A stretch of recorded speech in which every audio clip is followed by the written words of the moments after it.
अस्सलाम वालेकुम class. Page number 151 पे देखें, आपका नेक्स्ट टॉपिक है mitosis. First of all we have the definition of mitosis. तो माइटोसिस सेल डिवीजन की वो टाइप है जिसमें number of chromosomes daughter cell में सेम रहते हैं as that in the parent cells. अब अगर हम प्लांट्स और एनिमल्स में माइटोसिस देखें तो इसके मेजर स्टेप्स सिमिलर होते हैं, लेकिन स्लाइट डिफरेंसेस भी इनमें पाए जाते हैं। माइटोसिस का process haploid as well as in diploid cells हो सकता है जब भी बॉडी को रिक्वायर हो। उसके बाद आप पेज नंबर 152 पे आएँ, आपको माइटोसिस की फेजेस बता रहे हैं कि वैसे तो माइटोसिस कॉन्टीन्यूस प्रोसेस है, लेकिन हम आमतौर पर अपनी आसानी के लिए माइटोसिस को दो फेजेस में डिवाइड करते हैं, कैरियोकाइनेसिस और साइटोकाइनेसिस। अब कैरियोकाइनेसिस आपके पास डिवीजन ऑफ न्यूक्लियस को कहते हैं और साइटोकाइनेसिस डिवीजन ऑफ साइटोप्लाज्म को कहते हैं, जैसे मैंने ये आपको दिखाया हुआ है। कैरियोकाइनेसिस की अगर आप सब फेजेस देखें तो वो 4 हैं। कौन कौन सी? प्रोफेज, मेटाफेज, एनाफेज और टेलोफेज। ठीक है। अब अगर हम कैरियोकाइनेसिस को एक्सप्लेन करें तो इसके कुछ स्टेप्स आपको नज़र आएंगे। Basically karyokinesis division of nucleus है, ये बात मैं आपको पहले भी बता चुकी हूँ, क्योंकि कैरियो का मतलब ही क्या होता है? न्यूक्लियस। ठीक है, इसमें न्यूक्लियस डिवाइड करेगा। इसके जो स्टेप्स हैं वो देख लें। इसमें सेंट्रियोल की पार्टीशन होगी। अब सेंट्रियोल जो है ये इंटरफेस के दौरान सेंट्रियोल डुप्लीकेट हो जाता है। ठीक है।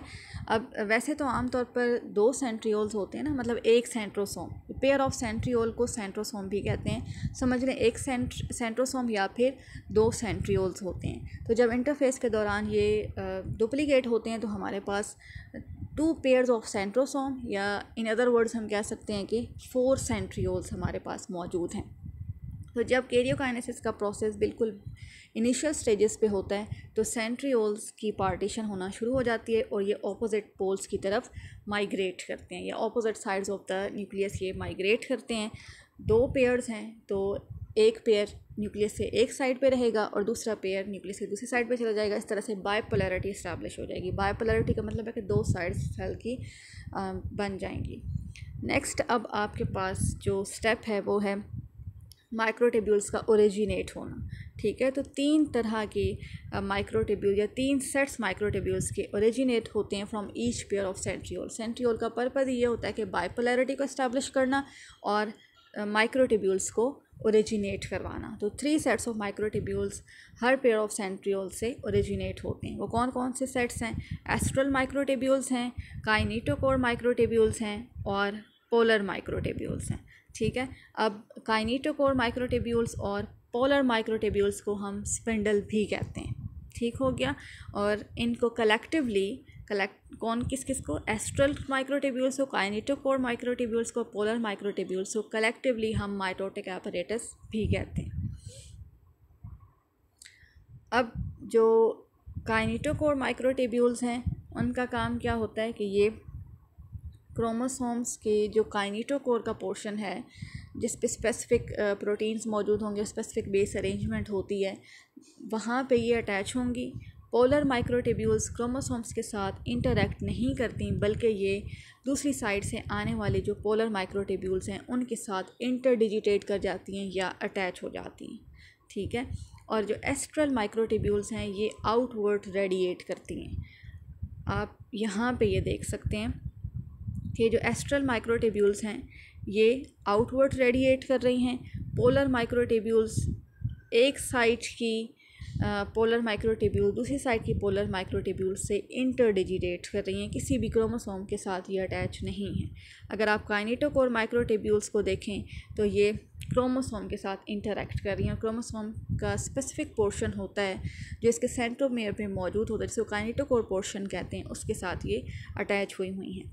यहाँ पे भी आप देख सकते हैं कि काइनेटोकोर माइक्रोट्यूब्यूल्स को और पोलर माइक्रोट्यूब्यूल्स को मैंने मेंशन किया हुआ है कि इनको स्पिंडल कहते हैं, और एस्ट्रल माइक्रोट्यूब्यूल्स और स्पिंडल को, या इन अदर वर्ड्स आप कह सकते हैं कि पोलर माइक्रोट्यूब्यूल्स, काइनेटोकोर माइक्रोट्यूब्यूल्स या एस्ट्रल माइक्रोट्यूब्यूल्स को कलेक्टिवली हम क्या कहते हैं? Mitotic apparatus।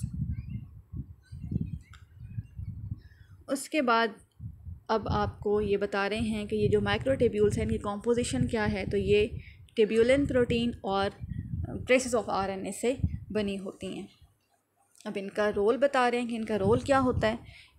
ये क्रोमोसोम्स को अटैच करती हैं, कैप्चर करती हैं, अलाइन करती हैं उनको, और फाइनली इनको सेपरेट करने में हेल्प करती हैं ताकि क्रोमोसोम की इक्वल डिस्ट्रीब्यूशन हो सके सेल के अंदर। अब नेक्स्ट हम इसकी फेजेस देख लेते हैं। तो कैरियोकाइनेसिस की जो फर्स्ट फेज़ है वो है प्रोफेज़, ठीक है। अब प्रोफेज़ में बेसिकली क्या होता है, क्रोमेटिन मटेरियल कंडेंस होना शुरू हो जाता है फोल्डिंग की वजह से। अब हमें ये पता होना चाहिए कि क्रोमेटिन क्या होता है। जब इंटरफेज़ होती है सेल साइकिल की या नॉन डिवाइडिंग फेज़ होती है सेल साइकिल की, तो उस दौरान क्रोमोसोम्स आपको इलेक्ट्रॉन माइक्रोस्कोप से नज़र नहीं आएंगे जब तक आप हिस्टोलॉजिकल स्टेन्स डीएनए के इस्तेमाल नहीं करेंगे।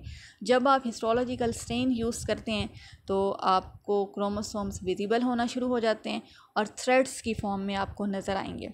तो ये जो नेटवर्क होता है थ्रेड्स का, इसको हम क्या कहते हैं, क्रोमेटिन। जैसे ही प्रोफेज स्टार्ट होती है तो क्रोमेटिन मटेरियल कंडेंस होना शुरू हो जाता है फोल्डिंग की वजह से और थिक होना शुरू हो जाता है, ठीक है।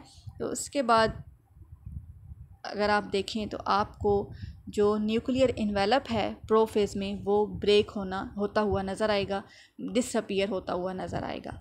न्यूक्लियोलाई ऑटोमेटिकली डिसअपीयर हो जाएगा और माइटोटिक apparatus ऑर्गेनाइज होना शुरू हो जाएगा। साइटोप्लाज्म जो है वो विस्कस मीन थिक होना शुरू हो जाएगा। तो इस तरह की स्टेज आपको नज़र आती है प्रोफेज में कि जो आपके पास माइटोटिक apparatus है वो ऑर्गेनाइज हो चुका है और जो क्रोमोसोम्स हैं ये थिक हो चुके हैं, आपको थ्रेड की फॉर्म में नज़र नहीं आ रहे बल्कि आपको प्रॉपर क्रोमोसोम्स नज़र आ रहे हैं सिस्टर क्रोमेटिड्स की फॉर्म में। हर क्रोमोसोम के 2 क्रोमेटिड्स होते हैं जो कि सेंट्रोमियर के ज़रिए एक दूसरे के साथ अटैच होते हैं और एक क्रोमोसोम जो माइटोटिक apparatus के साथ अटैच है वो किसके ज़रिए है, काइनेटोकोर माइक्रोट्यूब्यूल्स के ज़रिए, ठीक है। तो ये आपको इस तरह की स्टेज जो है वो विजिबल होगी प्रोफेज के दौरान।